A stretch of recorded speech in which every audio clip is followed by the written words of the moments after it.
at Town Hall. Okay, I will call to order a regular meeting of the Willington Board of Selectmen. Today is Tuesday, February 22nd, 2022. It's Tuesday, 2/2/22. The first item on our agenda is Pledge of Allegiance. If you will join me in saying the pledge.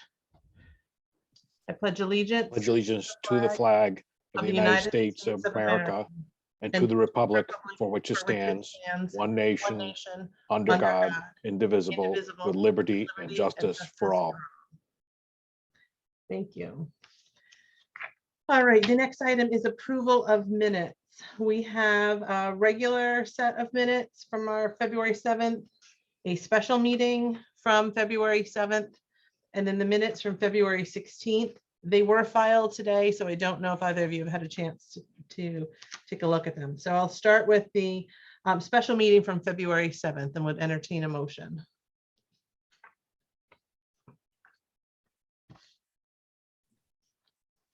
I'll make a motion to approve the February 7th meetings as minutes as written. I'll second. Any discussion?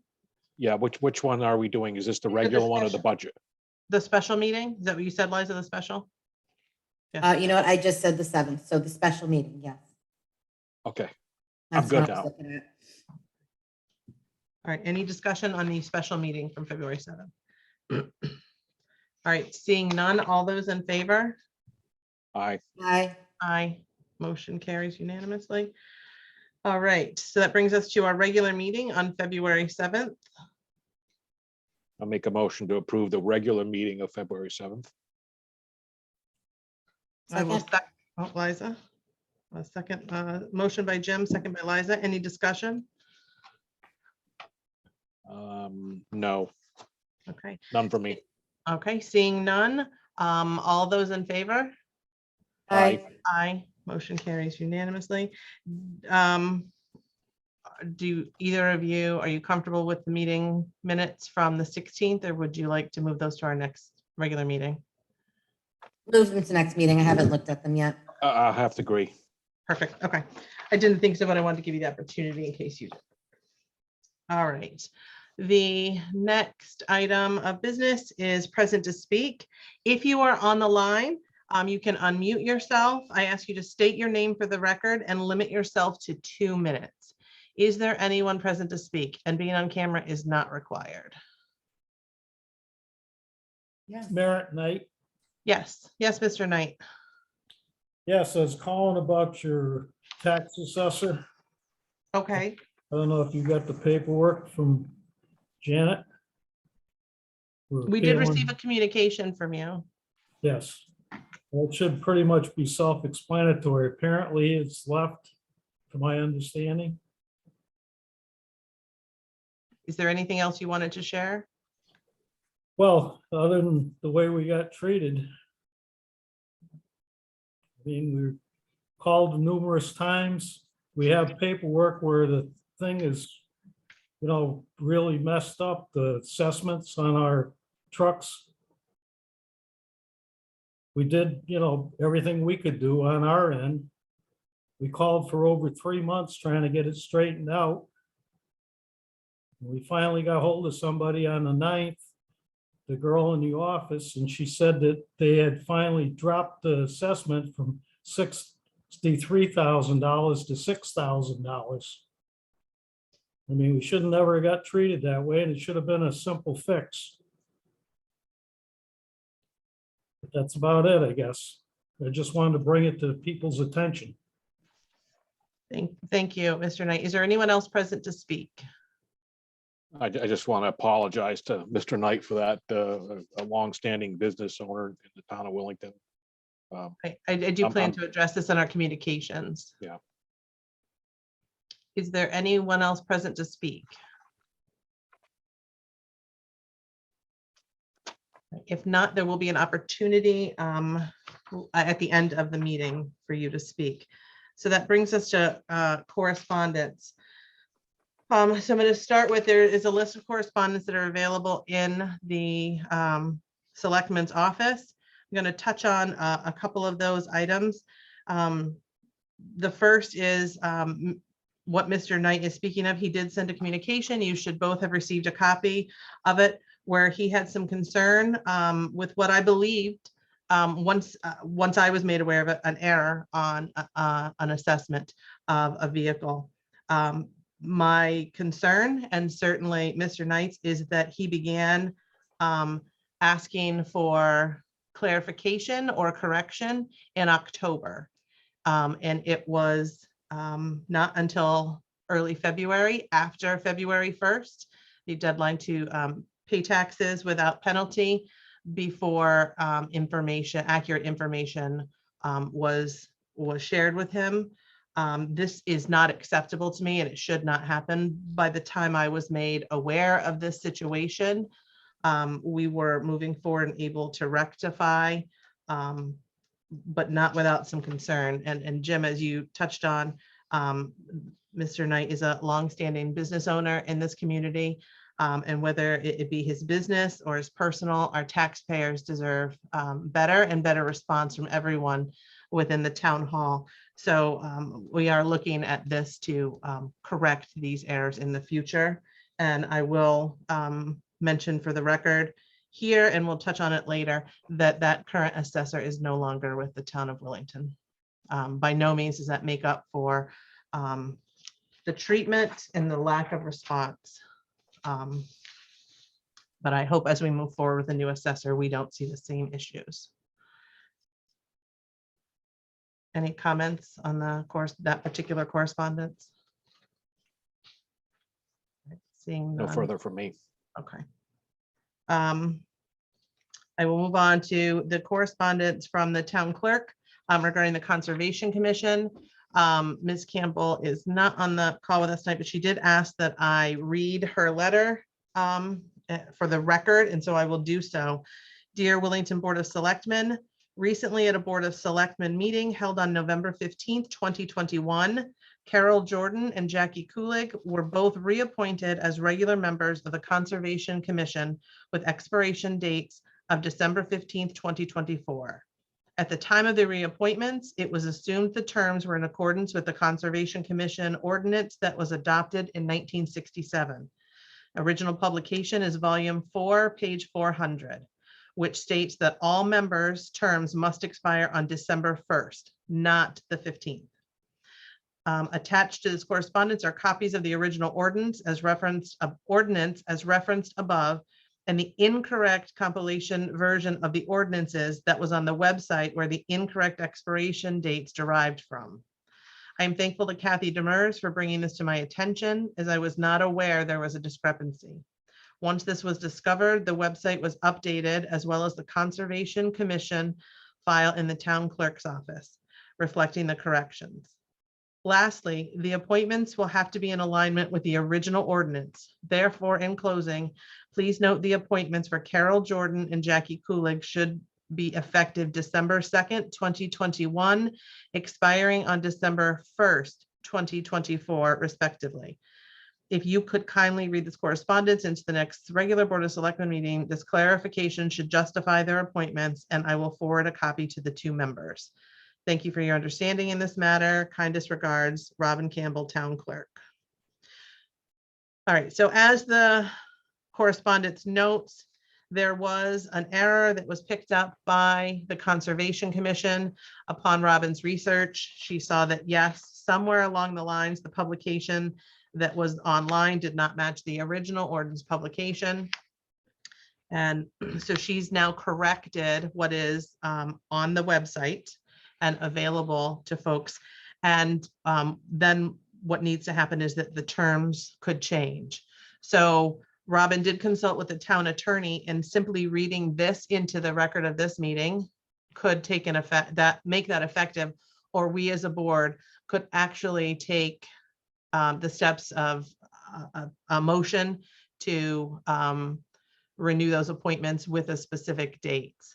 But the main reason that the communication was read into the record, so there is a record of the new appointment dates. And so I think those who found that error, I know Robin is now beginning to go through, amongst other things, all of the ordinances to make sure there aren't other discrepancies. And I think somewhere along the line, it was a simple typo, and then it just continued forward. So if either of you are comfortable with that, we can move forward. If you feel like we should add an item to the agenda and actually take action, we can do that as well. I mean, if this letter serves, it's fine. I mean, there's no harm either way. If this letter serves, then fine. But if we want to just be extra certain and make a motion, I'm okay with That's that. Well, let's make a motion and to amend the agenda to add this item. I will move to add item E to new business. No, I apologize. I'll move ahead of budget discussions under old business because this is an old business to clarification of appointments of Conservation Commission members. So that's I'll my second that. Seconded by Liza. Any discussion? No. All those in favor? I Aye. So we will work on, I will reread a motion when we get to old business. All right. That brings me to First Selectman status report. The steep grant for the old town hall septic. We've actually been in communications with DPH. They reached out to us last week. So we're beginning to work with a contract specialist to begin to get the contract settled. And then from there, we'll begin to go into the procurement phase and out to bid for the work that needs to be done. So I'm excited after quite a bit of time, we're moving in a forward direction there. School Building Committee, our last meeting was February 16th. We met with the OPM from Colliers, Scott Pellman. He discussed an overview of what we were to expect, and he did tell us that we'd have a timeline at the next meeting, which will be the first Wednesday in March 2nd. We additionally, we briefly discussed a renovation or addition project to Hall School that was proposed by a member of the committee. And so we'll be discussing further options in the coming weeks. I have nothing new to report on the Cip project. I am happy to say that the TOB basement project is complete from the work end. So Troy had the last meeting with the remediation folks yesterday. And so we are complete. The only remaining, it's not, the project is done on our end. The only thing remaining are the documents that were in that area, still need to be gone through by the land use department, determine what is salvageable, and then a new mechanism for storing them. So thank you to Troy for managing that project. The truck leases, we're still waiting for the F-350. And unless Troy has something new, we still don't have a build date from Ford. All right. ARP, the ARPA Commission has not met. We are every other week, but because of yesterday's holiday, we are meeting next Monday, the 28th at 1:30. The Microsoft 365 project. So that's a project we put underway with our IT this year, and it began, I'm going to say began somewhere right after the new fiscal year. So July, August. And this is the project that included moving all our documents to a cloud-based server and has renewed licenses to the town for Microsoft Office products and a new willingtonct.gov domain. So our emails and our domain will change from willingtonct.org to willingtonct.gov. So this is it seems like a very slow process, but there was a tremendous amount of work behind the scenes that IT is taking on. And so individuals who have Willington emails would have heard from him this week, and that probably included both of you, about setting up your new .gov accounts. This afternoon, Kevin told me he believes the final cutover should happen next Thursday and Friday. So at that point, all of our emails will switch over. The website changes will be reflected as those happen. and our emails will automatically forward. So then we'll begin communicating to folks what our new domain and emails are. So I want to thank Novus for their tremendous work on this project. And if either of you have any questions, I know Kelsey received quite a few emails from those who use just the email that aren't in-house. So Board of Finance members, you all, some Board of Education members. No, I believe they're staying on the .com, our Board of Ed members. And so we're just making sure that, you know, what they received in an email was a valid email. So I applaud them for asking before they clicked on the links. And so we'll move forward. If you have any questions, don't hesitate to reach out. If we can't answer them, we will get you in contact with IT who can. Union negotiations. We heard from the union today. They should be getting back to our attorney, hopefully with the final changes, and then go to the union for ratifying and then on to us. So once again, I'm saying keep you posted. This certainly should be an easier process than it has been. Staffing, I did mention before, and I'll say it again, on Friday, February 11th, our assessor gave notice that he was resigning immediately. So I'm working to find an interim solution so that we can have someone in here.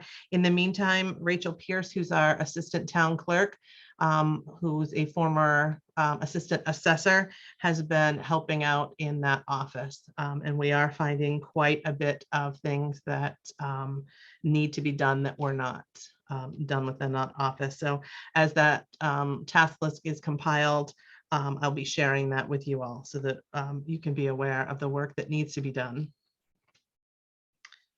Covet updates. I'll just give you some brief numbers. 63%, it's over 63% fully vaccinated as of last Wednesday. It's 104 more than our last reporting. We have 7 more positive cases since our last meeting. While we're still in the red alert, our cases have seen a sharp decline. So it doesn't take many per 100,000 to put us in that red, but we're slowly starting to see towns come down from that. There has been a question of whether or not the case rate is something we should be tracking as much as hospitalizations. So, you know, we're certainly following that, but I'm happy to see our case numbers go down. They seem to be a little bit more manageable compared to this time last winter before folks were vaccinated. And so our rate per 100 is 13.6. At our last meeting, it was 65.8. And if you recall, at our highest, we were over 120. So I do have feel some positive energy on that front. So asking people still to be aware. And again, if you're sick, you know, stay home and monitor yourself for symptoms. But with the decrease in cases, I would like to recommend that we go back to our in-person meetings. And for that, I mean, we can continue the hybrid, but I don't see any reason why as selectmen we can't be in person. And we can still use the hybrid model until April 30th. I'm not sure what is going to transpire from them, but the language that was in the implementer bill expires on April 30th. So I will keep you posted to any changes that come from there. I would like to watch the case rate and discuss the town building mask mandate at our next meeting. And the possibility of lifting that and going to a mask optional. I will be meeting with staff this week to discuss and get their input. I think it's important to hear their input on this vital matter. Any comments, questions from you all? I have one on the OPM. Yes. I assume we have a contract with them. We've reviewed it and we've signed it, or we're in the process of reviewing and signing. Yes. We are in the process. So we signed an agreement with them. They wanted a more formal agreement. And so I have that to sign. Our attorney took a look at it and agreed with all of the language in it. So yes. And somebody has looked at it with the school building committee, and like, in other words, it has all the scope of work and yes. all that stuff. Okay. That's what I want to make sure. Yes, absolutely. Anything else? All right, we're going to move on to Public Works. Troy is with us and we have a lot to talk about. All right, we've done some tree cleanup in various locations around town. We've been out multiple times plowing and sanding due to the weather. We continuously wash the trucks. We installed new batteries and we changed the oil in the loader this week or last week. We insulated the pipes in the basement now that the floor was poured. There was a couple pipes that were dripping due to the different temperature change. We installed 2 downspouts in the front of the town office building. I know they don't look the prettiest, but they keep the water from going into the foundation for now. We repaired we'll replace the cab mounts on the F-350. We emptied the trash at the park. We installed some signs today on Moose Meadow, and I'm sure Erica will touch on that with the road damage there. And we patched various holes around in town, and Erica said the mold downstairs was all set. I met with him yesterday. He did a fogging in the building and everything is all set there.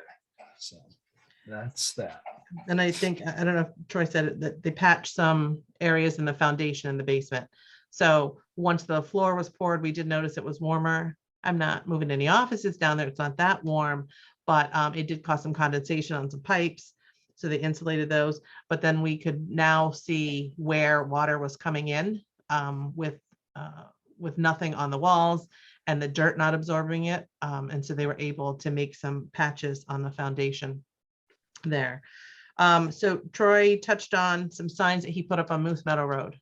So Friday afternoon, I received a phone call from a resident who lives on Moose Meadow with a concern about an area of the road around his mailbox. I shared the information with a member of Public Works as Troy was off on Friday, and let the resident know that it was the end of their workday, don't know what work needed to be done, and that with them not back until Tuesday, it might not be handled till Tuesday. So our crew leader went out there, and then Troy shortly thereafter joined him. There's severe damage on Moose Meadow Road. This is a road that's in need of repair. Troy is getting me some research on the work that we've had done on the road. But what ended up happening was there was some hauling of material, we believe, leaving the Love's construction site and using Moose Meadow to go down to Hipskis. Is that correct, Troy? Okay. I wish I could pull the pictures up and show you the damage to the edges of the road in a couple of places, and the center of the road in other places is severe. It's the time of year where we can't just get some hot asphalt out there to patch that work, but some work needs to be done. And Troy has begun to get estimates on the work that needs to be done. We're looking at about 3,900 feet of road. So from Turnpike Road, 3,900 feet up Moose Meadow towards Tinkerville and Jared Sparks area. We've now put signs out to warn drivers that, what did the sign say? Caution. I apologize, Troy. They say bump and caution and then Rough a road. rough road. A rough road is an understatement. We certainly have concerns if we have to get out there with a plow. And I know the guys were out sanding on Saturday during those snow squalls. I'm thankful that it didn't drop a lot of snow, but we are anticipating snow on Friday. So we use a contracted driver that plows that area. Troy's spoken with him. He's gone out and taken a look at it so they can assess what they'll need to do in their plowing efforts come this week. But the damage is significant. Troy, do you want to talk to us a little bit about what you're recommending needs to be done? And this is not a new, what needs to be done on the road isn't new, but now it's severe and needs to be addressed. So yeah, basically starting from Turnpike going to Tinkerville, they're 3,900 feet. Down the corners are pretty much shot. And I would say we need to reclaim the road. It's not just putting asphalt, bringing a reclaimer in, grinds the road all up. They regrade it, flush where the water can go. There is 3 catch basins. The metal pipe there is in dire need of replacement. So I would recommend replacing those before the road gets paved. Fix the 3 catch basins and then, repave it. I would put, 4 inches of asphalt back there at least. The other spot up the road, it's not a full continuous 3,900 feet. It comes down about 3,000 and then go up a little bit. And then there was like a 900-foot patch. The road needs work. It needs to be paved. And there's no way, there's nothing we can do right now. The only other option is right now is bring a reclaimer in, make it turn it to dirt. And then in the springtime, and babysit it like a dirt road. But that's the worst case scenario. It's going to cost a hefty price to do the work. The first estimate Troy's gotten for us is just over $408,000 for 39 non-continuous feet of road. Yep. Troy, And that doesn't, go ahead. sorry, that doesn't include, that's just the paving. That's just the road. That doesn't include new pipe for the catch basins. It doesn't, there's some wooden guardrail posts. Those need to be replaced. So probably all said and done, you're looking close to probably $500,000.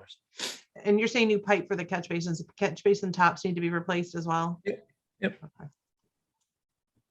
The hauling that was happening stopped when they recognized what had been done with the road. So Troy has, we reached out to Mike D'Amato to see if we could find out if this was connected to the work that was being done at Love's. This certainly wasn't in any scope of work we anticipated. I don't know that we would have, as a matter of that project, encouraged that kind of travel on this road. We know the shape of the road and that it needs repair. It's a narrow road. So certainly surprised when we got out there. I was not prepared for what I saw on the road.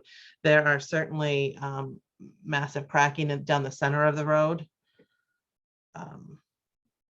Troy, I know today when we spoke about this again, I asked you if you could find any research on how much work had been done over the last 35 years on that road. Were you able to come up with anything yet? No, I was still looking through the files. We Okay. cleaned the office and they were upstairs and we were kind of piling all that stuff together to go through it. So I didn't get everything yet on the folders. And the reason, Jim and Liza, that I asked to go back that time is we have some old newspaper articles about some proposed work through budget on Moose Meadow Road from Turnpike to all the way out to 74. So the whole stretch of it. And this went back to the 1987-88 fiscal year. And so what I wanted to see was what kind of work has been done on this road since then. Is this one of those roads that year after year after year has gotten pushed off? And I will tell you that Troy, for his entire time with us, has told us we need to put more money into roads. And we have to make the tough calls and what we think we can afford. We have just over, we've had anywhere from 296,000 to the current budget, which is about 270,000 or $280,000 to put into roads, all of our roads. It's just not enough. This 3,900 feet. And some of our roads, this is what they need. Not every road needs a chip seal. A chip seal is what you would do to maintain a good road to keep it a little bit longer until it needs to be, fully done again, that, roads aren't going to last for forever. So if we find folks that no work has been done on this road, going back to 87, 88, that there was serious need, I'll be very concerned. Or, we can't, we're just putting Band-Aids on our roads, and anyone trying to do any kind of business, this is the kind of damage that can come from it. I will say, I have a couple other things, but I'm going to stop. Liza and Jim, any? I actually do remember some paving work done, but I can't narrow it down exactly. Maybe it was in the 1990s or something like that. It was more than 20 years ago. And if Troy is talking about, iron pipes, that's way before my time. So it doesn't surprise me that it's being that order of magnitude for a cost to repair sections of road and all that, and that you would have to reclaim all the asphalt. I've served on a CIP for a number of years, so I'm sure we discussed this, but all the roads have, a lot of roads in Wellington have this type of problem where they need to just be ground up and you need to have the bedding redone and then resurfaced. So is this been discussed in our CIP? I know we just got a CIP plan in front of us though, but has this been brought to CIP? Have we thought about it, or this is a fresh thing and we need to go figure it out? I mean, now's the time to go relook at it again if we have to make some adjustments. So this, the work on this road has been in Troy's plan, right? So in his, what he'd like to do between chip seal and paving, whether even if it be in small parts, is in his plan. The amount of damage that was done to it in one day, and I will tell you in one day, right? So I don't know if it's a matter of temperature, things not being frozen, how much they were hauling. I'm not really sure what caused this kind of damage, but we do have reports from residents that were on that road in the morning, and it didn't look like it did by 3 p.m. So a night and day. Troy did say that by today it settled a little bit from where it even was on Friday and Saturday, but it's not on the CIP plan. Jim, and to my knowledge, it has not been. Liza? Yeah, is there any conversation with Loves about helping to fix this? I know we have issues with the roads anyway, but if their traffic on the road, which is abnormal for what that road usually gets, was the cause of this particular incident, is there any way that they would support and help us repair? So that's a discussion that's going to be happening. Yes, I can tell you we reached out through land use, and so what will come of that, I'm not sure. Troy's had conversations and Mike has as well. So this isn't, we're not done with this, but at the end of the day, these roads are our responsibility because we can't stop truck traffic on any one road, because if we ban, trucks from roads, it means our trucks or oil trucks or delivery trucks to homes. So it gets a little bit technical. But to say that we weren't prepared for a plan that involved hauling from there down this road is an understatement. We were not prepared for this. I would not have recommended that. And I don't know that that Troy or Mike would have, had we known this was in the plan. And again, it's not as though they're cutting through to go 74 anywhere. There's a destination between the project that goes through Moose Meadow Road. So what we're going to be doing is getting quotes and information on the work that needs to be done and the cost that needs to be done. And it's not in this budget, folks, but it needs to be done as soon as we can. There aren't very many homes in that road. And I have heard that as a reason why it's not at the top of a road priority list, or why in years past we might not have done work on that road. That's a terrible excuse in my opinion. Every resident pays taxes the same. And so whether there are 100 homes on their road or 2, they certainly deserve a safe road to travel on. And that goes for anyone traveling through town. So this is a priority for Troy and I to address. So we'll be bringing you more, but I guess I would, but feel free to go out and take a look at it if you're in your travels about town, so you can kind of get a feel for what it is we're talking about. We can have a field trip. I guess I would recommend, I would discuss with Loves and say, look, if we have evidence that they were hauling down in that area, I would just start with the conversation. What can they do to help? I mean, they got construction equipment already up there. They might be able to buy things in bulk, like pavement, asphalt. They might be able to lend some labor towards the project. I don't know.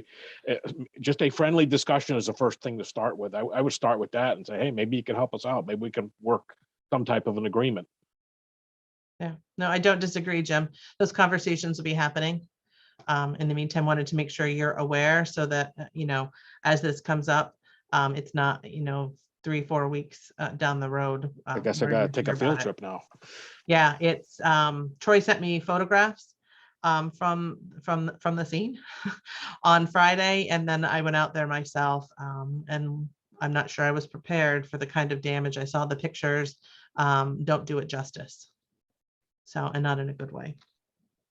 So I think this- Liza, The problem is $400,000 for 3,900 feet of road is never going to be in our budget, right? it's Unless never what something, they cut out. say again? You said is never gonna, and then you cut out. Oh, it's never going to be in our budget. No. Unless something very dramatically changes with our town finances, we're not ever going to have $500,000 in one budget cycle for one stretch of road. So there's a really big issue that we need to address. And again, not just for this road, but for all the other ones in town that have been neglected. I do think, however, if a company is building a business and the roads that are surrounding that business do not support the construction that they're doing, that there's some obligation on them to help us repair that. Certainly my car driving down that road would create no issues. So I don't know. No, but I have concerns about your car driving down that road now, and that's where the big concern comes from. Our buses driving down that road, and yes, but the problem wasn't created by my car. The problem was created by something, or this particular problem was instigated by.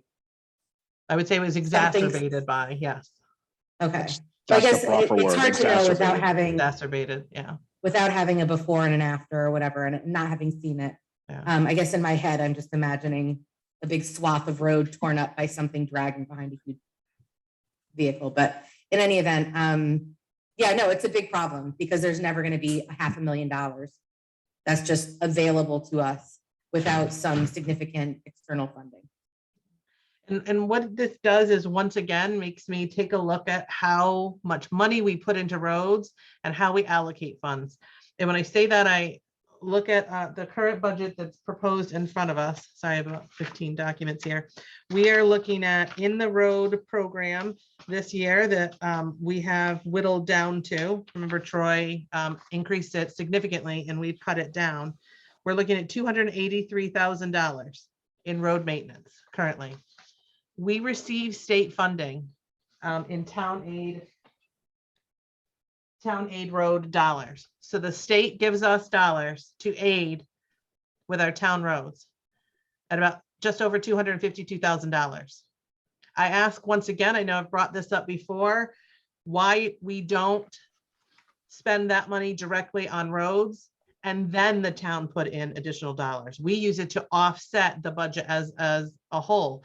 So if we were to take the town aid road money from the state, offset what we spend as a town, we're only putting $30,000 into our roads. And then the state is putting in $250,000. I think we need to, take another look at how we, as a town, are addressing our roads issue. And I know Troy has asked for software that's in the CIP that we'll hear about later, that will assess our roads to help formulate a plan. I'm real nervous about what that's going to show us and the significant impact to our roads and what work needs to be done. So I'll be curious. Maybe I'll be pleasantly surprised and it won't be as bad as I think that it is.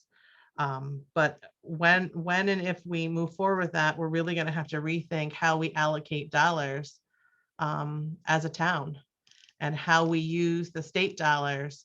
Do they just go in a general offset of revenue, of our expenses?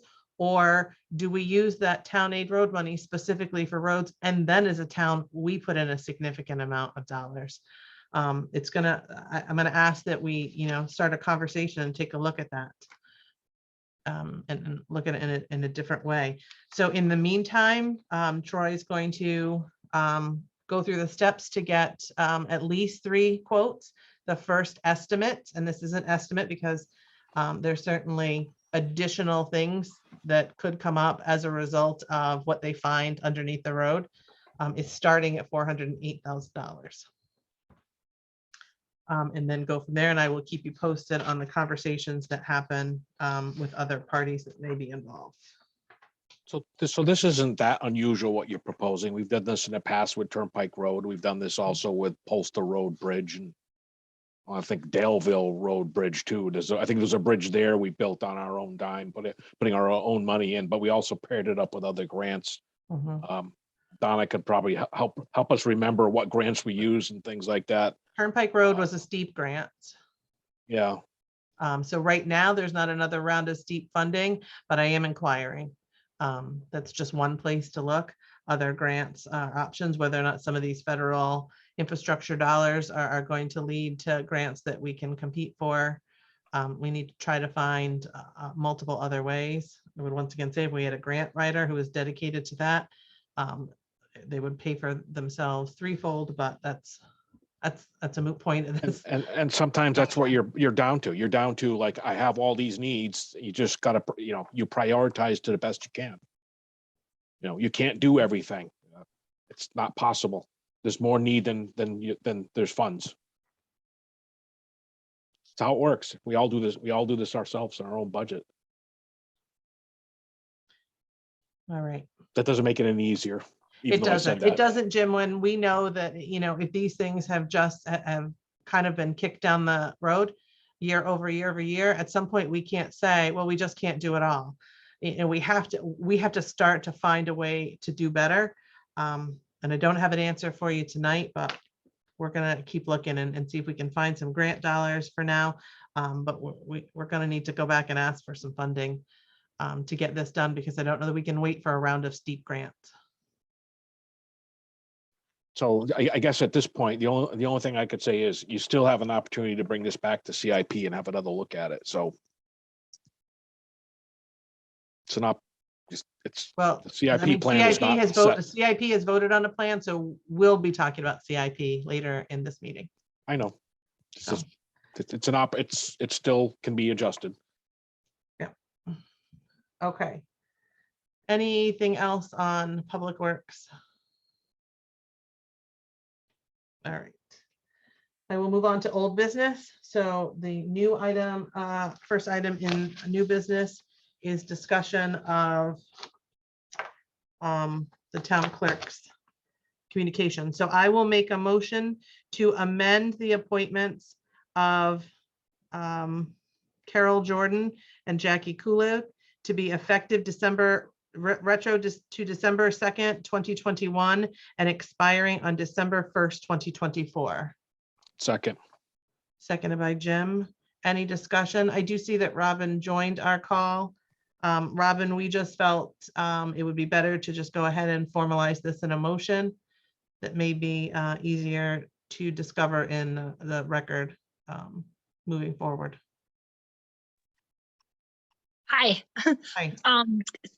That's totally fine. Whatever you guys wanted to do was the most transparent either way. And yeah, that's perfect. I do apologize that it was a typo when we were looking at the terms that we discovered after the fact. So, but it's good. Everybody will be on the same page now and their terms are corrected.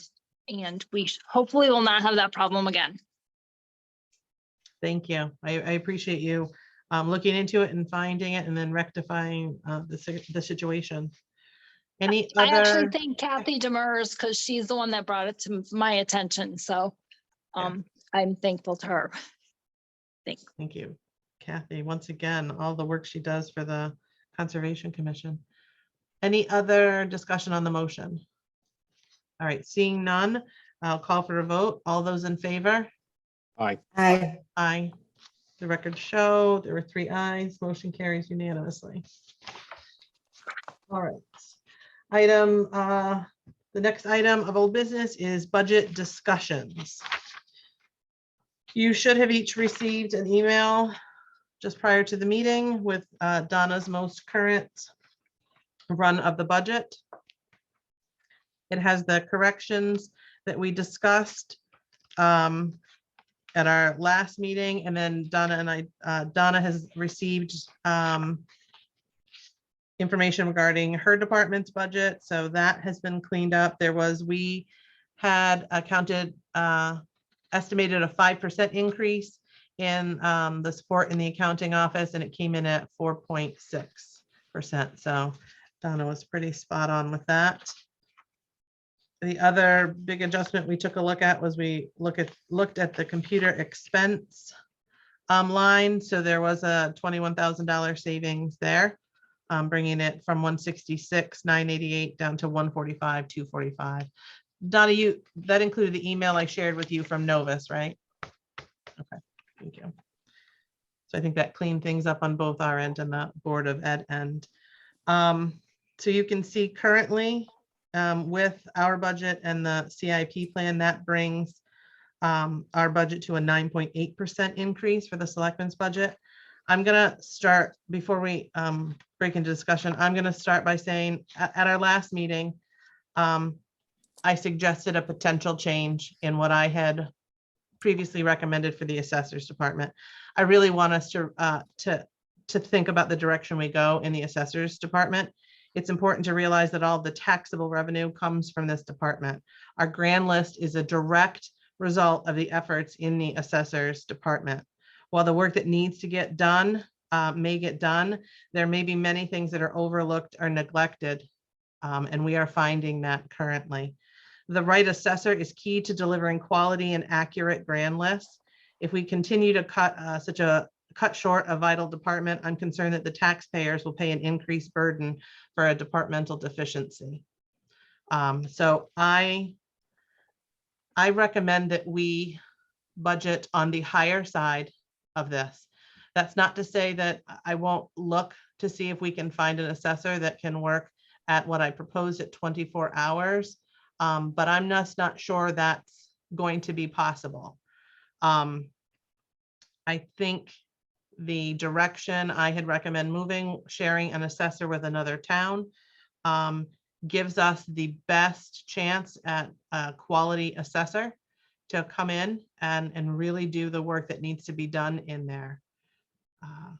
And I hope at our next meeting, I'll have a better understanding for you all of the things that we're finding that have not been done over a significant period of time. Now that someone else is getting in there with fresh eyes, but understanding what comes out of the assessors department, I think is going to be key for us. So my recommendation is that we put back in the original $60,000 plus that I had budgeted for. And that's at this current state, the only additional change I would recommend. And that's not currently reflected in what we have in front of us? It's not, it is reflected. So that is on the assessor. So that's page 3 of the document. Currently, you'll see dropped it to 35,000, and then we added the 18,295 in insurances. So there are multiple items. So that brings us to 35,295 if you're looking at a full picture with that particular option. The number that I had given you from before include altogether was 60,894. So we're looking at a $7,599 difference. And again, I think we give ourselves options that way. We don't pigeonhole us into hoping that we find a part-time assessor that can come in and work here. They are certainly in high demand. The number of assessors that are in need around the state is higher than I'd like it to be, considering unlike some of the other departments, they must be certified in order to sign a grand list. There is a lengthier coursework process. And we don't currently have anyone in-house that would be eligible that we could tap from.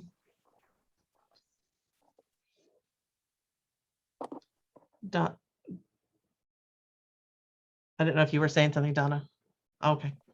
Liza and Jim.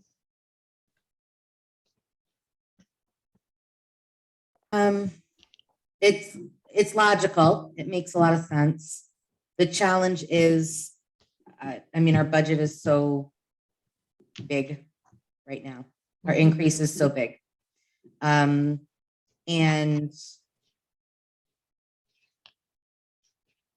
I don't know exactly what to do. I don't know exactly what to do with that because, I mean, there are concerns about this budget getting passed regardless. So I don't know. I think, and also thinking about what else is, going to be increased in the other budgets that are not within the selectmen's budget. I don't know. I feel a little bit hopeless at this point for having any really good solutions, financially speaking. I think, yeah, absolutely having an assessor in there who we're ensuring is doing a really great job, is critical, right? Because if the money is generated if the money that's generated from the town starts there, it's really important that we're billing correctly, right? That's essential. At the same time, we just talked about a road that needs to be fixed within the next immediate moment. And then we talk about, I mean, there's everything needs to be done. So it's just really hard to continue to put them back in the budget. So I have to sit with this for a moment. Jim?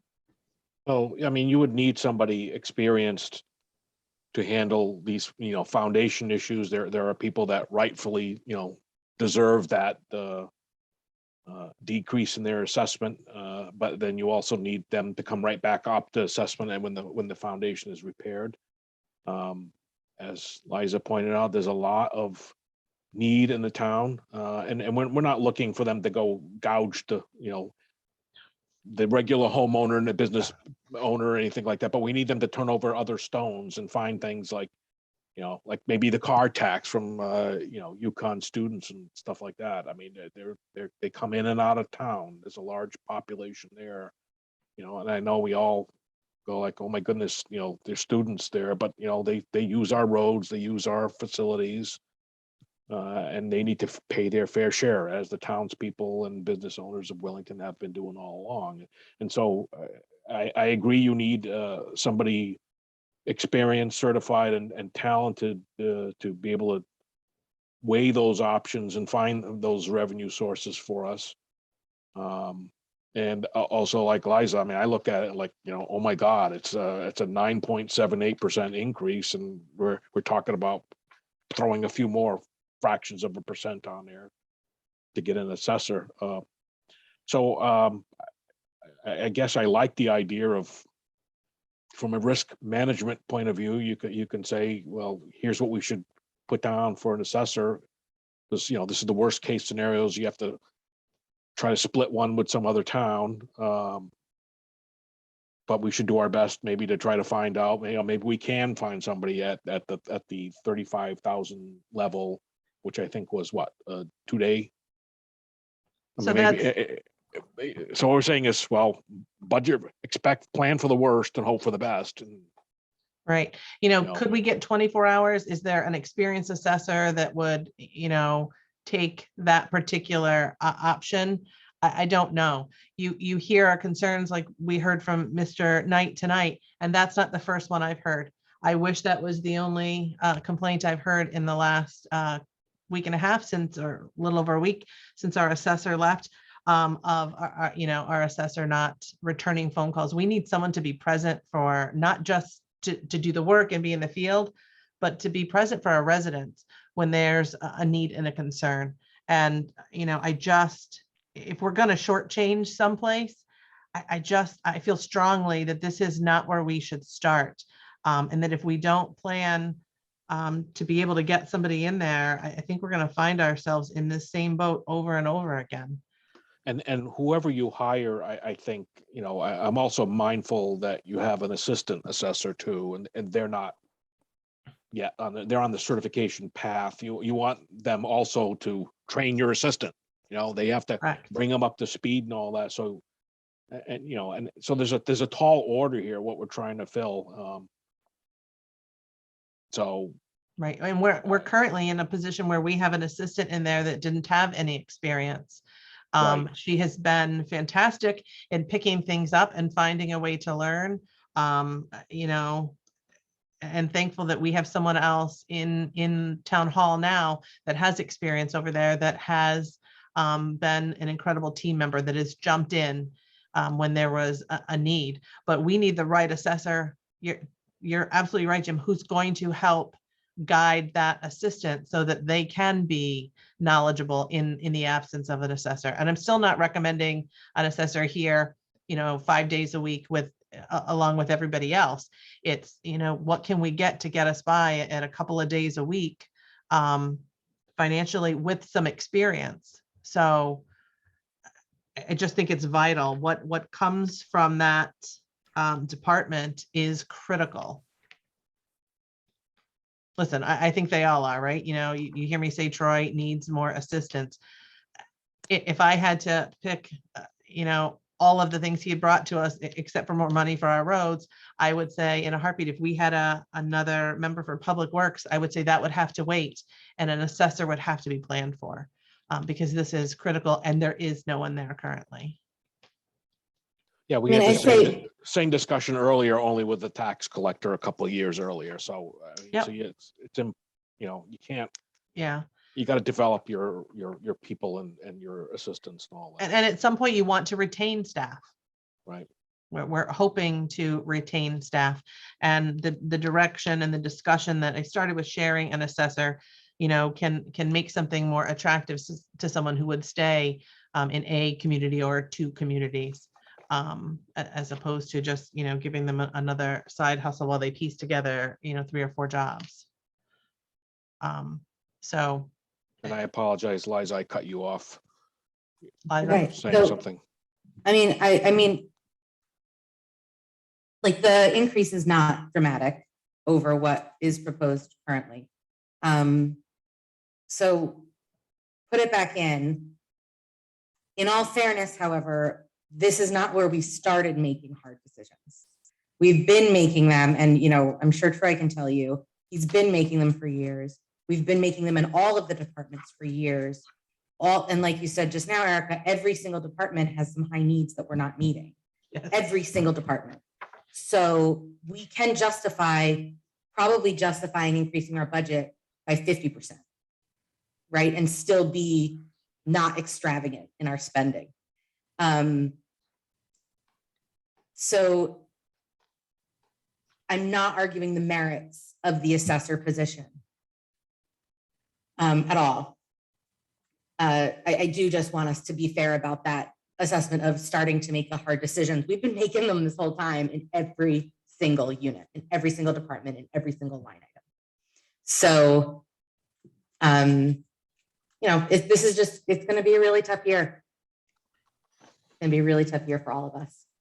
Donna, can you make that adjustment and show us what that would look like, bottom line? And while we discuss from the 2 of you, were there any other items that you saw that areas where you thought we could cut, or, once again, I say add, that you want to discuss?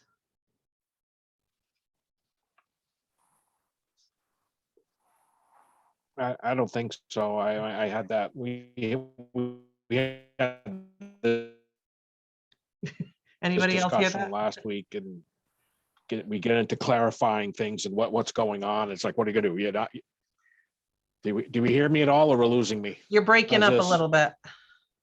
How's this sound better? A little, yes. I will not wiggle the wires. I said no need to No. further discuss it. Okay. What I will tell you is that CIP plan approval comes before this budget. And I will say, if we are not ready to vote on this budget today, then we don't vote on this budget today. I know there's a time frame when Board of Finance would like to have things before we present. But the reality is, we need to be comfortable with the budget we put our names on, that then I'm going to go forth and present to the Board of Finance, and that then we move forward to defend to our residents and our taxpayers. So if either of you aren't comfortable with moving forward with it tonight, we delay our vote and we set another meeting to do so. My discomfort is the fact that our economy is in a very Well, difficult, the only thing that's, right? That's Yeah. what's so uncomfortable. Yeah. Everything is Exactly. increasing. The cost of doing business is skyrocketing. And, you know, I'm a taxpayer here too, and am, you know, a paycheck to paycheck household. So an increase in my mill rate, an increase in my taxes, all of that is, you know, I know that that's going to affect every single tax-paying resident in our town. So is there anything that we can do about it? Probably not, other than let our buildings completely crumble, our roads completely crumble, and have everything get far worse. So, I mean, I don't know that there's a solution.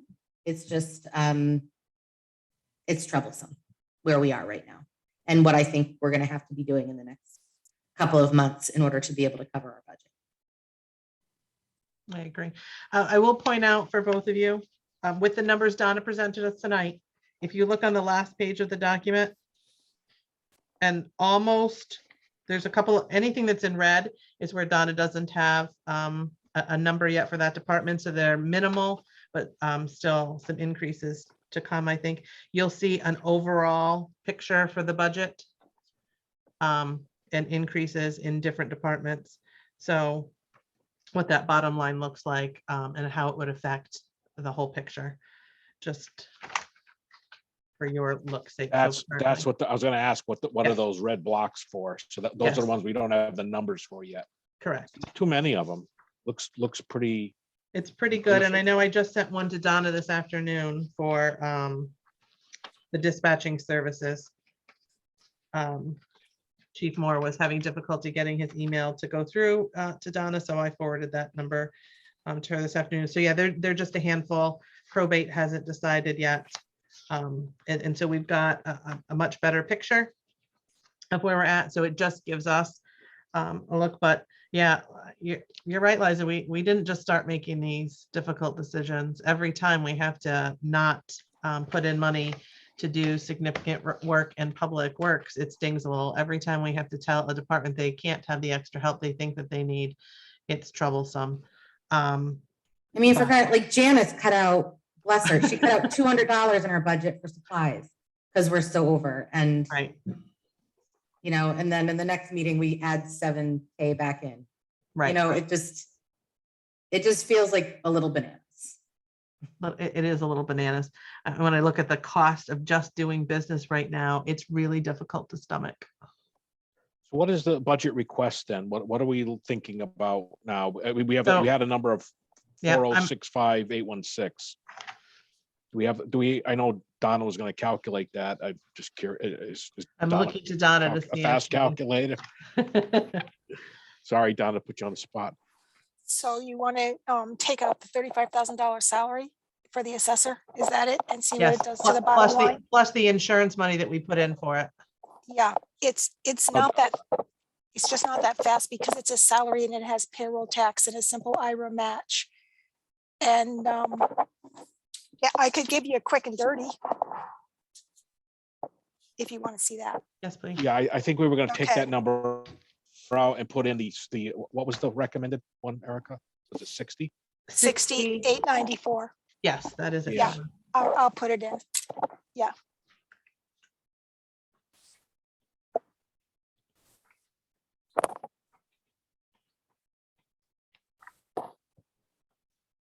Makes us long for the days where we start at a 5% increase and try to get ourselves down, doesn't it?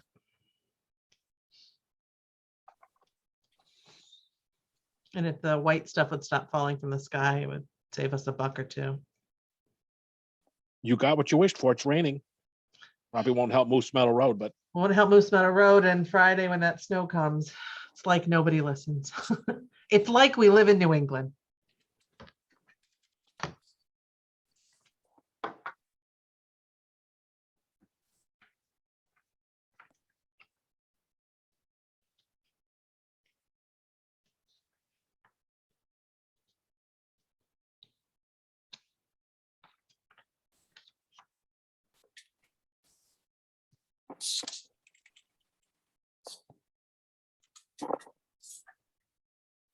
Sorry for the awkward silence for the rest of you that are here joining us, but look at this full room.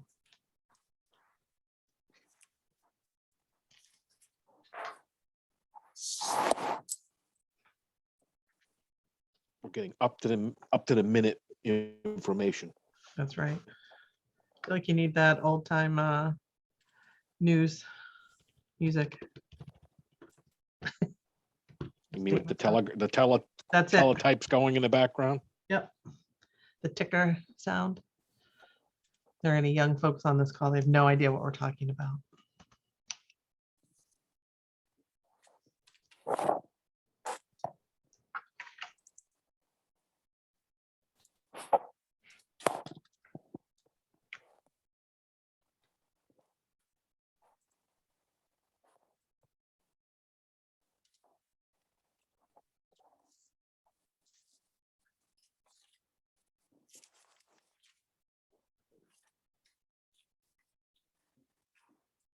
If that's the only change we want to make, do we want to continue this discussion in our potential approval and have a potential number from Donna there, folks? That's fine. And she's not under pressure because we definitely have some other things to discuss. Yeah, we should move on to, we should discuss something else. CIP plan probably. So I'll move on to the next item, which is tax refunds, and we'll give Donna an opportunity. Excellent. All right, so I will move to refund Justin Rio certificate of correction in the amount of $69.88. Second. Seconded by Jim. Any discussion? Seeing none, all those in favor? Aye. Aye. Motion carried unanimously. Well, that didn't take us long enough. All right, snow budget update. It's that time of year where it just keeps snowing, where I'm asking Troy to give us an update on where his budget stands with snow. So, Troy, give me 1 second when I pull this up. It looked like at Donna's last assessment to you that you had about $12,000 left.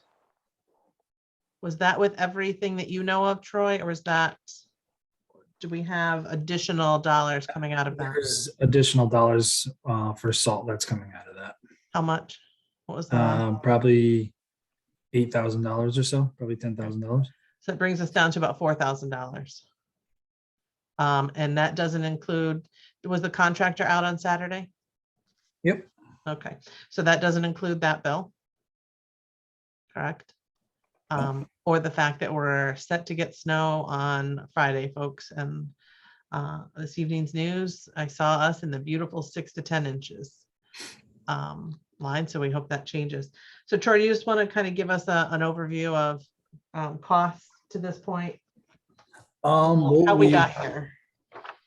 Well, currently up to date, we've used 1,733 tons of salt. And that grand total is $147,919.58. The guys have been out 19 times. They've been called out, equals 137 hours that they've been out. Last year, just to give a little bit, they were out 158 hours last year, and we're at 137 right now. This storm doesn't include, these include call outs. This doesn't include if it started to snow during the day, or we had to go push back a drift somewhere, or there was an icy condition and I sent somebody out. These are actually times that we called somebody out. So there was more times, more material was being used. This was just for call outs that they've been called out 19 times this year.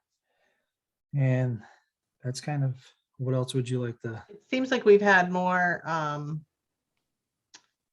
events where we're using more material, right? So Yeah, the bigger the storm, almost the better the cost. Why? Yes. We're paying their hourly rate for our staff, but we're not putting down as much material, and that's where the cost comes from. Yep. And Troy, I know we're using two different kinds of salt. You're using road salt and then you've increased to treated salt. Treated salt. Yep. Road salt last year for Jim and Liza was $55.50 a ton. This year, that same salt is $78 a ton. Yep. And then the treated salt is $88 a ton, so $10 more per ton.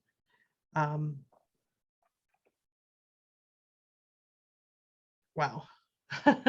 Again, there's the cost, and none of us anticipated that significant an increase in salt when we budgeted last year at all. So your budget is not yet over, but I see us going over the snow budget, which unless we,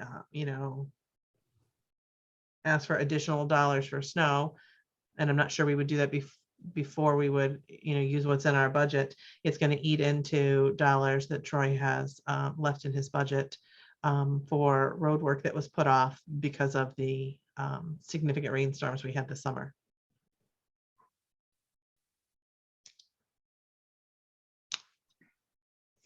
Comments, questions, concerns?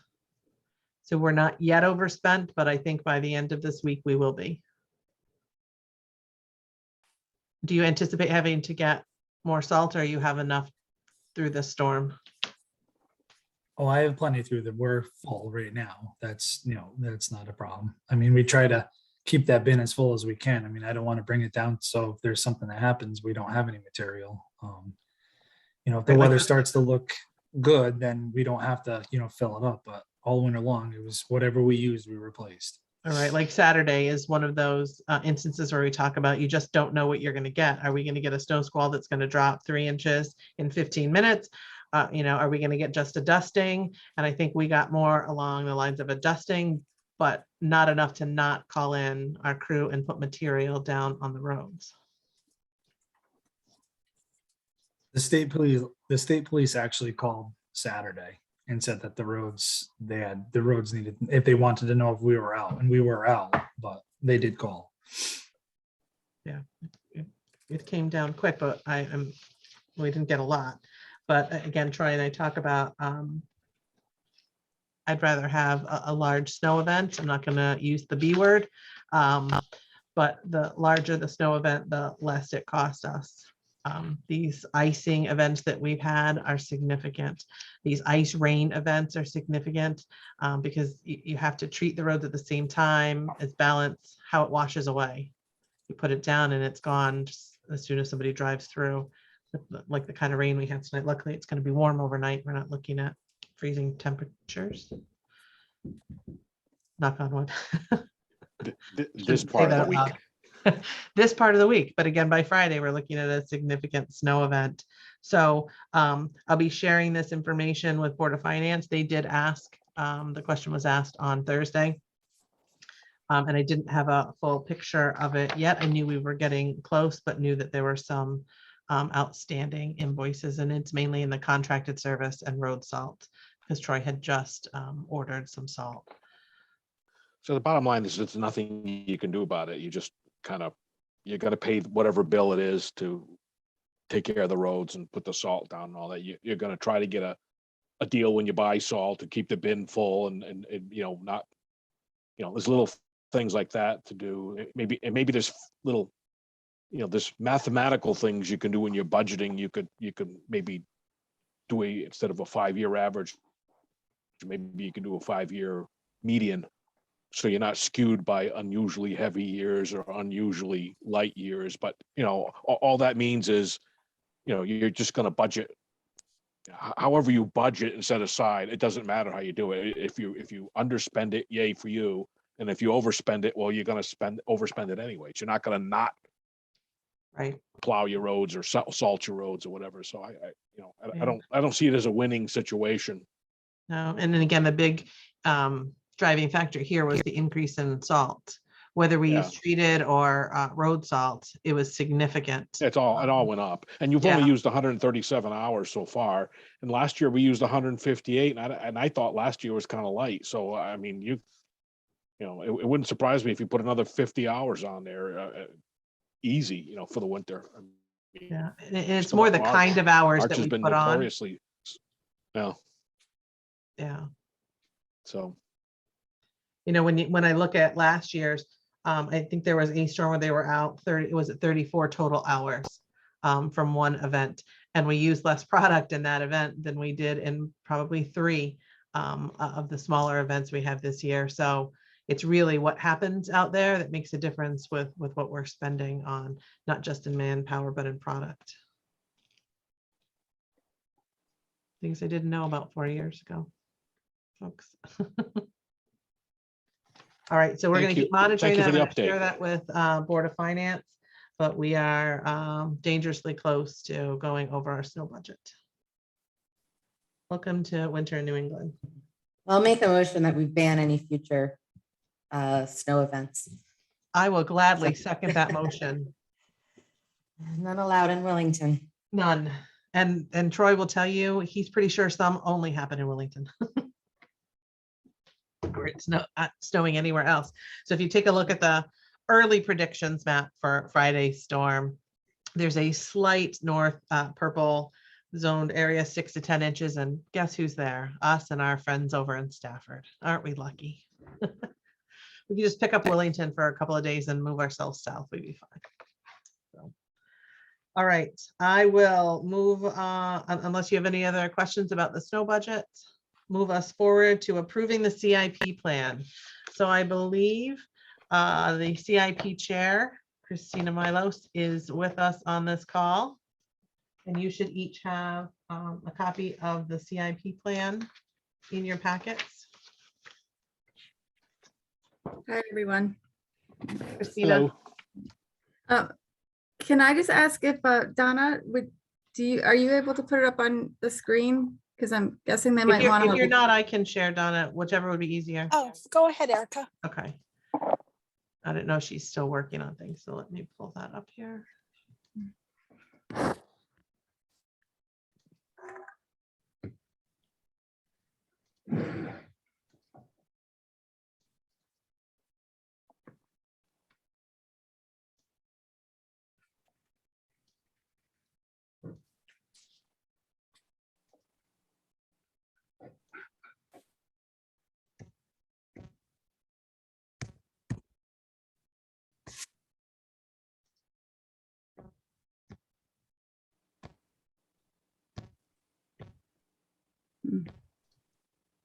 All right, there we go. Awesome. All right. Erica, how do you want to do this? Do you want me to just I give the will let highlight? you, yes. Okay.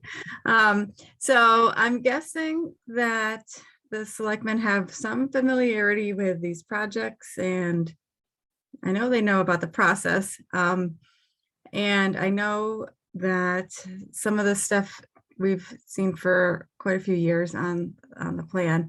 I guess one of the things that we did with the plan this year is to just group it by department, just to like help us keep track of some of the things that are happening in each of the departments with the equipment and with the different projects that need to happen. It was just a little confusing when they were mixed up, at least for me.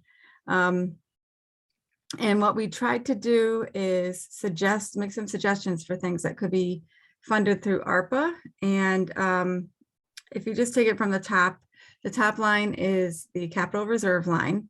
And what we did for this current year is put $345,923 into the capital reserve.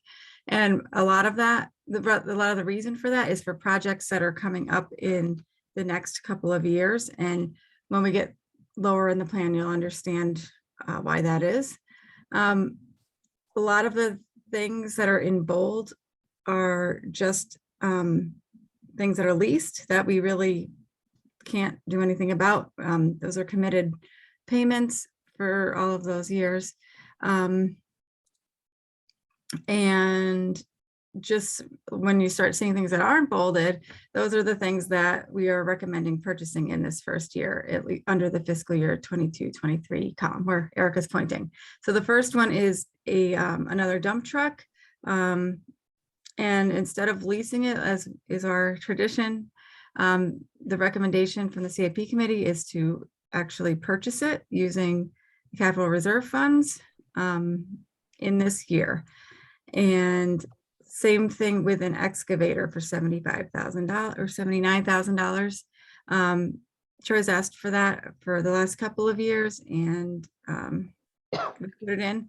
It's coming from the capital reserve fund, so it's not neither one of those purchases are things that would be affecting the bottom line number that actually goes into the budget for spending that you guys were just looking at. So the next one is the pavement management software that would be coming out of 930. So that adds up to the total that you all were looking at earlier. And thank you. And then Village Hill drainage, we put 60,000 into that. 35 for the generator. Oh no, sorry, Schofield Road drainage phase 1. So the first phase of that would be to have some engineering done, and so we put 35,000 for this year into there, coming out of which is 02, I forgot. LoCip. Okay, right. So that's another off budget project. And then the next one would be the generator at Public Works, and we thought that ARPA funds could potentially be used for that. The thing is, we say potentially because the ARPA Commission is a separate entity and they would need to make the decision about that. But and the CIP committee made a request to the ARPA Commission to consider it. So we'll see. If the ARPA Commission declines it, then we'd have to find another funding source. That is how that would go. Let's see, and then moving down to the fire department, there was a joint the radios was a joint submission for $227,000. That also seemed like another good ARPA project that would definitely meets the definition and is definitely going to solve a big problem. The things that are above that in the bold is the SCBA, the PACs, and we had that coming out of 900, which I forgot what that is, but that does impact your bottom line of your budget. And the lease payment on the Spartan, which is coming out of Fund 17, nothing we can do about that one. And then if you just look down, we've got the engineering for the fire station for Wellington 1, $80,000 coming out of Fund 17. The driveway aprons getting repaired for $30,000 out of Fund 17. The lease payment for Wellington Hill to replace their rescue.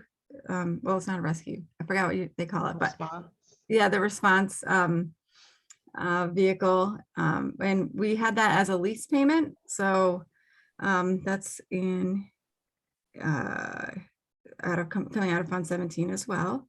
And then the actual purchase of it. It's on there in two lines. One is the actual purchase just to show what it is. And then there's a lease payment for it that's above it. So the 12,000 for this year. And then refurbishing the engine tank and the ambulance lease payment, which that is committed already. So that's one thing. And then there's purchasing, I'm sorry, that is not committed yet. So that is the one at the bottom is to purchase an ambulance for $300,000 that would be leased, and a lease payment ends up being $48,000, and that would come out of Fund 17. And then there were a couple of things that the schools needed, in this coming year that are really important, like leveling. Both of the big projects are just sidewalk tripping hazard issues, which would come out of the capital reserve fund. And then the band room air conditioning is another possible ARPA project. So we put that in there. And then what we did, and this is the big thing, we took out all of the requests for the school, which there's a lot. And I think it all adds up to well over $1 million of things in the next 5 years that would need to be done to both schools. If we continue using them the way it is, if we stick with the status quo, and decided to put in an actual amount for the school construction, assuming that either there's going to be a major renovation at one of the schools, and that all the students will be moving to one school, or that a whole new school will be built. And we went with a very low ball estimate of that would cost $18 million. And we just wanted to put something in this plan that shows what that impact would be, because we usually just put it as year 5 and say it's coming, but it isn't really a real number. And this real number is significant. And it's not a real number. It's an estimate that is based off of some the old consultants proposals, basically. And so we know that, and plus, like, we don't even know which school it would be that they're going to be doing this on. But we know if something does happen, the soonest it could happen would be in the next fiscal year. So a bond anticipation note would need to be done in that year. So at the earliest. So that's why we just wanted to put, basically it's a worst case scenario with very conservative numbers. So it's a kind of a worst and best case scenario, but it's a scenario. So we do, but there is another $100,000 that was requested for the school building committee consultants coming out of capital reserve. So that's like the actual money to be spent in the next coming year. And then the year after that is where we start talking about some multi-million-dollar bond, and potentially could be that year or the year after that, but it's probably not going to be within the next 5 years. There's going to need to be a lot of money spent on the schools one way or another. So knowing that, there's still a few more things. Yeah, for the selectmen, there's the assessor reval for $30,000 from the capital reserve fund, and we have ARPA, the River Road workout pavilion, which I think that they're going to rescind that request, but I haven't seen anything official come through about that. But that is is another ARPA request, and it's also off budget either way. So what it comes down to in the total line in the yellow box, as we like to call it, is $709,000. And that is the number that should be in your operating budget to fund. And overall it's a 2.3 or $2.36 million expenditures this year. So and then with the out years, you can look at the impact of that, but basically what would need to happen is a lot of things would need to be pushed off, or we're trying to fund as many things as possible in the next couple of years, knowing that this train is coming. And yeah, we don't like the numbers. We were trying, in an ideal world, we were trying to stick with the the trend that we had established of just increasing the CIP by some percentage every year. Because for a lot of years, it just was flat. And so that's all well and good, except for it's going to be a big increase once that bond hits. And there's no way around it because you can't take away any of the lease things or any of the other bonded things. So in some ways, it just is what it is. And we just need to plan for it, which is the purpose of this plan. So I don't know if any of you guys have any questions or. Christina, I just want to thank you. I like the fact that you put the ARPA items on here and bought it on CIP. I don't know, I was very uncomfortable having the ARPA commission make appropriations. I still think that's not, legal or valid. I know the Board of Finance is looking at that, so I'm gonna let you guys continue with that. But I'm glad you're putting what you're thinking on the CIP plan, and then it gets to go before the Board of Finance, gets to go before everybody else to go look at. And I think you're right.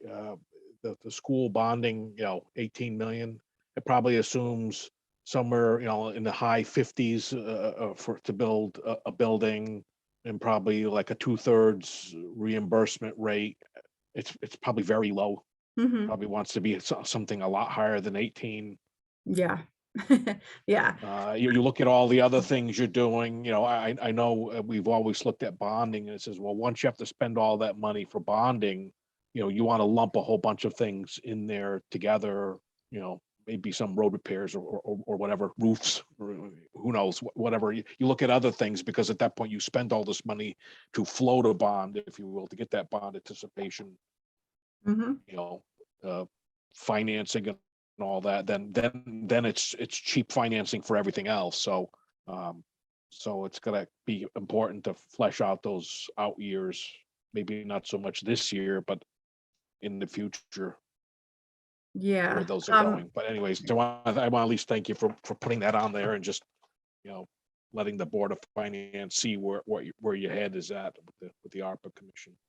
Yeah. Yeah. And the ARPA commission can't, it is a lot of money, but it isn't enough to, really make a huge impact even in this year to solve some of these problems. But we do have hopes that at least some of this stuff can get taken care of through that. But we also did put in the plan to do some road work, and some the fire department addition is also planned for. But you could see in the out years what those increases could mean, and we're talking some pretty big mill increases if we don't have more revenue coming into the town. But if we have more revenue coming into town, then maybe that's a different story. I guess we'll know it when we get there, but it's not going to be easy. So if you look at I'm looking at 5 mil increases, at least by my eyeballs. Yeah, it depends how the reval goes, if there's any new economic development. Yeah. So a lot of factors. I will tell you, Liza and Jim, if you again look at the page 1 of your Board of Selectmen budget, the bottom portion is your CIP local funds. So of all the things in that plan, 4 items are included in our budget, and it's an overall, the proposed spending is $709,500. Like Christina said, that's a net increase of $64,465. So while there's a significant increase in capital reserve, there was a significant decrease in capital expenditures.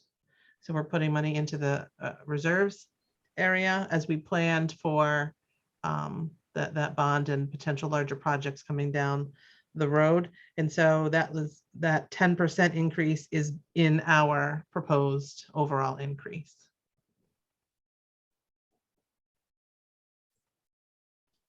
Yep. And I'll mention that the ARPA things that Christina mentioned, those were CIP recommendations that CIP recommended we send to ARPA. So that's certainly not every request that may come before the ARPA Commission. Right. So keep that in mind. But so that this, if we move forward with this, that those numbers are already built into our budget. So I won't make a motion so we can begin discussing. I will make a motion to approve the CIP plan as presented. Second. Seconded by Liza. Discussion?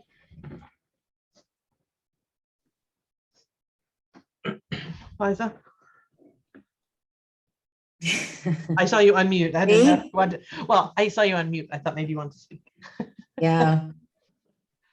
I mean, again, I don't think that we have much of an option. I don't think anybody's liking all the numbers that are coming up, but you know, we have to, not only do we have to invest in our town, but we also have to pay what things cost. So yeah, I'm not sure that there's much to modify within the current conversation. I really did appreciate the conversation of the group to try to find a balance between find a balance in how we pay for things so that we aren't incurring as much debt as we move forward to this big bond. And that's why you see the increase in purchasing a couple of public works items outright instead of leasing them over 7 years. So we save some interest there and then free up some dollars down the road. So I think it's happened before. It's not our typical manner of doing business. So it's, you know, starting to think a little bit outside the box. Jim? Yeah, it's hard. Again, you look at it and go like, yeah, another gigantic increase in things. But again, a lot of this stuff is all, you know, it's capital. Capital suffers the same inflationary pressures as everything else. I'm just, you know, and yeah, I understand there's a lot of needs, there's a lot of obligations in terms of lease payments and things like that. I'm glad to see we're also thinking about like maybe we could reduce some of those lease payments, because once you take that bond, get that bond anticipation note and actual bond it's going to be less money for lease payments, and you may be doing more outright purchases of equipment. I'm just curious about an excavator. We debated a backhoe forever, it seems like, and what the thinking was that, you know, we just do minor repairs around town, and if anything that was really major, like culverts and heavy, you know, excavating like that, we would contract that out. But you know, is our thinking that we want to get away from that model, or I'm just curious what's our thoughts on driving for the purchase of an excavator at 80 grand, 79,000. I guess it's even 79. Oh, I'll take that. I didn't know if Christina was speak to the plan. Right, yeah. Yeah. So, you know, Troy has, you know, come before not just Troy. CIP multiple times and us and talked about the types of work that could be done with that machine. He has rented in the past to be able to do some simple projects, not necessarily those larger projects, Jim. Those might still be farmed out or contracted out, but there are many things that our crew could do if they had the equipment available to them this summer alone, with the kind of work that needed to be done as a result of the rains and flooding we had, would have been handy to have that. Instead, we paid somebody to come in with an excavator. I know Troy has some work to do over at the senior center, working on the water, and would need an excavator to get in there and do that, or pay someone. So this eventually over time, it would last us longer than renting. If we rent for a week or a month, you do that a couple of times and you've paid a lease payment when we were looking at leasing it. So I think not this year, but in the past years, CIP had it in the plan. And then it was one of the last things cut, but it was being leased. And so there's a benefit to paying for it outright. And I think we'll be able to get years of work out of this particular machine as they move forward to try to do some of the work on Village Hill that's been put off for years, and having our crew do a portion of the work. Having an excavator makes that easy and available to them when they need to do the work. So if Troy rents a machine for a week and it rains all week and they can't do the work, or, you know, in the wintertime, there's some things they could do with it, not all. This summer, when things aren't as frozen as we're used to, he could be able to do some work. So large projects, yes, the thought process is still we'd be contracting some of that work out. But there are many uses. Troy, do you want to speak to what you can do with the machine? Yeah, there's many. I mean, we're not going to go, your bigger projects, we're not going to go replace, Liska Bridge with it. But I mean, we're going to put culverts in, those 3 pipes on Moose Meadow that we would replace, before the pavement got done. We work on Village Hill with it. There's multiple uses with it. It's just not going to sit there. I mean, the retention ponds need to be cleaned out. You're not going to do that with the backhoe. There's, like Erica said, behind the senior center, there's needs to be some test boring pits. Right now, we'd never get our backhoe back there. So you either are going to rent one, or if you had it, you have to go do it, or you're going to wait for a drier season. But that's a critical thing with the wastewater treatment there. That's going to have to be done with the plan with the state. That needs to be done right away. So it's renting a machine isn't, and it's hard. You rent a machine. If it rains one day, you're not going to use it. And the next day, we work 4 days in the summertime. It's hard, to get stuff done when you're renting a machine, if guys on vacation, or if we had it, hey, we work 3 days with it here. Well, the one day we're not going to use it. It's got multiple uses. There's waterways. I'm just curious, question for you, Troy. Have you looked at just, what does it cost to rent one of these machines? I mean, it costs about, typically what you would spend a year renting? Well, one, if you rent one all the time, if you rent them by the month, they're cheaper. They're usually between $3,000 to $6,000 a month rental. A week is about $1,500 rental, and there's a fee if we have to go pick it up. So we lose a day going to get it. We lose that half a day driving it back to the garage, so you're down that already. So if we rent it for a week in the summertime, it sits there on Friday because we have nobody to run it, we're not working. So, I mean, the price, to rent them, I don't think it's feasible, to be honest with you. I think you're wasting actually taxpayers' money renting a machine.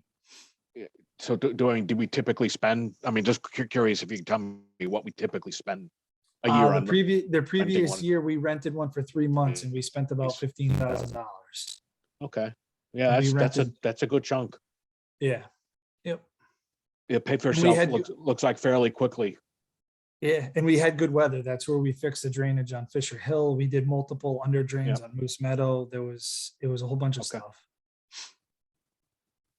Okay, sounds like a good idea then. Okay, thank you. Welcome. And those are the, when they have it, those are the days you hear me asking it not to rain. All right.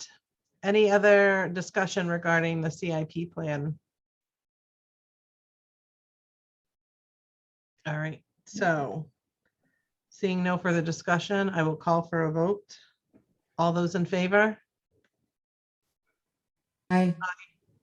Aye, reluctantly.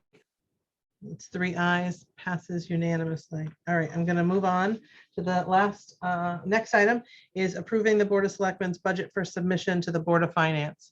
I'm not sure that we're ready for an approval, but let's see if Donna has a new number for us. Yes, the new bottom line is going to be, the new bottom line is going to be a net increase of $816.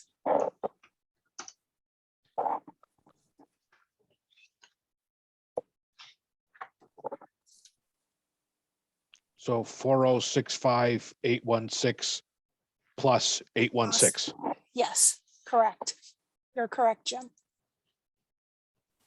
So The bottom line increase is an increase of $800,000? no, only $800 because the Oh, benefits. $800, okay. Yeah, thank yeah, you. we're adding back, we have $35,000 there now in salary. We're gonna add to that 25,894 to get to 60,894.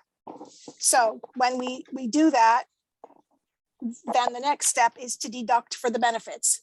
So we've just added back $25,894. All of the benefits added together are $25,000, $25,079.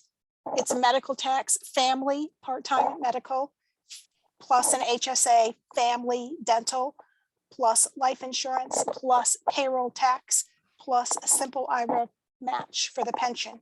All that adds up to $25,079. And the difference between the increase of $25,894 and $25,079 is $816. So that means instead of $4,065,816, the new bottom line for the Board of Selectmen budget would be $4,066,632. The increase goes from $362,340 plus $816. The increase is $363,156. The percent increase goes from 9.78% to 9.81%. Thank you, Donna. You're welcome. Thanks. So that $816 is dramatically less than the 7,000 we had That's initially thought. Yeah, that's sensible. As much as anything sensible these days. And we're just waiting on those little red boxes. Those are outside of the selectmen's budget, Jim. That I see- is in I the see general that. government. I see that probate, auditing expense, and something you just said Dispatch we got, fees. dispatch fees. Do we need to have those to make an actual? No, that those affect the overall general government budget, but they go through the Board of Finance individually. They change what you see in the bottom line on the bottom portion. It affects the Board of Finance portion, but not ours. Correct. Okay. Correct. So our total now, if we were to move forward, is the $4,066,632 that Donna just gave us, which is a 9.81% increase, or $363,156.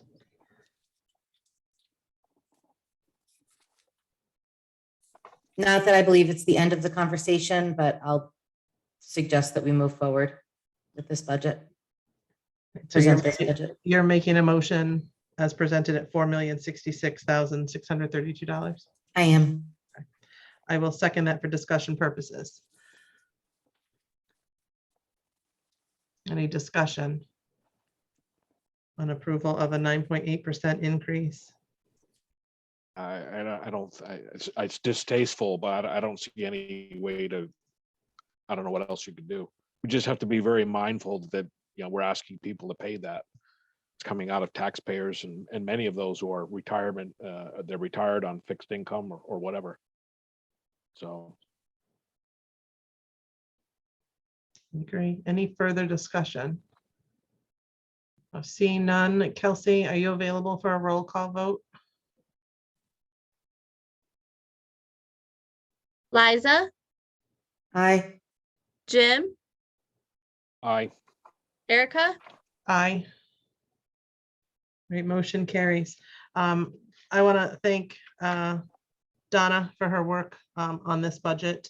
The season is taxing on all, and we are just getting started now defending this budget and see how we do. I will remind you all that we'll gather this and get it later this week over to Board of Finance. And next Thursday, March 3rd, it's March already, will be the Board of Finance, Board of Selectmen presentation to the Board of Finance. So I'd encourage you both to attend that meeting. I want to thank Christina for her work and presentation on the CIP budget. Look, we've got some big numbers ahead of us. And it's important that, we work now to help taxpayers understand why we would bring such a large increase before them. So I thank you both. I will move to present to speak. If there is anyone on the line who would like to speak, I ask you to identify yourself for the record and limit yourself to 2 minutes. Mr. Tulis. Ralph Tillis, 47 Village Hill Road. I was listening to the conversation about Moose Meadow Road and the damage that was done. And I just want to throw out a few comments. It's my understanding Milton Beebe, who's a local contractor, is doing the site work over at Love's. It would be most likely their vehicles that traversed Moose Meadow and probably precipitated the damage that has been found over there. Just keep in mind that they are going to be paving their facility when the weather permits, as well as Polster Road that they've lowered. I would think that maybe it's worth approaching them to see what kind of a deal we can work out, since it may be they who caused the damage. Because I think that the haulers should have known that our local roads can't handle the kind of axle loads that their trucks imposed. Anyone check to see what kind of loads they were hauling? It would be nice to know what those actual loads actually were. Now, I understand we can't restrict truck traffic, but why can't we restrict or limit axle loads on our pavement? Because obviously most of our roads, particularly roads like Moose Meadow, were never designed or built in anticipation of those kind of axle loads. Another consideration, BB may have the equipment to do full depth reclamation for prepping for pavement at their disposal. And being a local company, they may be amenable to at least, well, if we don't ask, we don't get. That's the bottom line. Enough on that. Back to in-person, hybrid, or Zoom. Quite frankly, I like Zoom meetings. I do miss the in-person, but the nice thing about adjusting to the technology that we have at our disposal is that Zoom affords more people to attend more meetings. And they wouldn't normally be attending meetings if it wasn't for Zoom. So quite honestly, I'd love to see it continue, or at least the option to be able to attend any town meeting via Zoom. And that's all I have to say tonight. Thank you. Anyone else present to speak? You should be able to unmute yourself. You don't have to be on camera, but if you want to speak, shout out so I see you. Okay, as always, please feel free to contact the Selectmen's office with any comments, questions, or concerns at any time. I will move forward to good and welfare. I want to reassure not just the Selectmen, but our residents that these conversations regarding the damage that was done to Moose Meadow will be happening in the days coming. So as we fully understand everything that happens, I want to make sure I go into any conversations with all of the information we need. So that will be happening. And so Ralph, your comments, I will, we take seriously and will incorporate them in any of our discussions. I will give you a Troop C report from January. In a very timely fashion, it came out while we were in our last regular meeting. So January, we had a total of 341 calls for service. Let's see, that was 16 accidents, 13 criminal investigations, 0 burglaries, 0 larcenies, 227 non-reportable matters, and 17 arrests. Motor vehicle enforcement included 78 total traffic stops, 3 on-site DUIs, 4 arrests, 3 misdemeanor summons, 27 infractions, 20 written warnings, 25 verbal warnings. Mobile food share is every other week here at the town office building. So the next one will be next Wednesday, March 2nd, and then March 16th from 11 to 11:30, again here at the town office building that is open to everyone. If you can, please, please, please support our small businesses and restaurants. CIP may be done with most of their work for the current budget season, and I say may, you never know. But CIP and Board of Finance are still in need of a recording secretary. If anyone is interested, please contact the Selectmen's office for more information. And reminder that as of right now, masks are still required in town buildings regardless of vaccination status.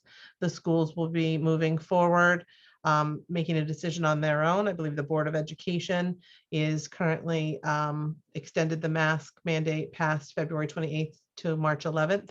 And they will have their next meeting the second Tuesday in March to discuss that. And I proposed that we did. So look forward to any comments from residents as we move forward that discussion at our next meeting. Any other good and welfare? Mr. Bulick or Ms. Boritz?